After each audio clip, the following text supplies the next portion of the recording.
Aloha and thank you for watching BWTV. Here are your headlines for January 2010. January 5th, 2010. Trial of 7 Baha'i leaders in Iran looms.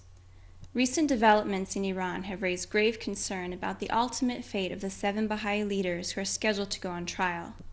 According to Diane Alaei, the Baha'i International Community Representative of the United Nations, the Baha'i community in Iran has all too often been subjected to campaigns of vilification and false charges devised to deflect the attention of a disquieted population onto the Baha'is and away from those in power.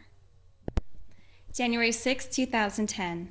By-election announced for 2 members of the Universal House of Justice. The Universal House of Justice has announced that it has approved the request of 2 of its members, Mr. Hooper Dunbar and Dr. Peter Khan, to relinquish their positions owing to their advanced age and the heavy burden of work involved in membership. The announcement came in a letter addressed to all spiritual assemblies of the Baha'i faith around the world. In the letter, the House of Justice said the 2 men would continue to serve until completion of a by-election to replace them. January 9, 2010. The Baha'i international community today categorically rejected new allegations by the Iranian government that arms and ammunition were found in the homes of Baha'is who were arrested in Tehran last Sunday.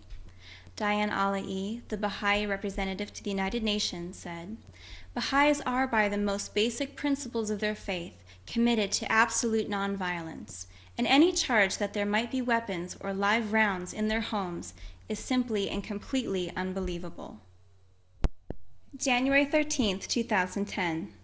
World reacts to the trial of the 7 Baha'i leaders.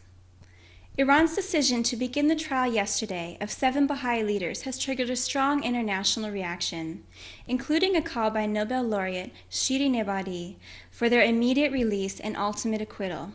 She said, "If justice is to be carried out and an impartial judge should investigate the charges leveled against my clients, no other verdict can be reached save that of acquittal."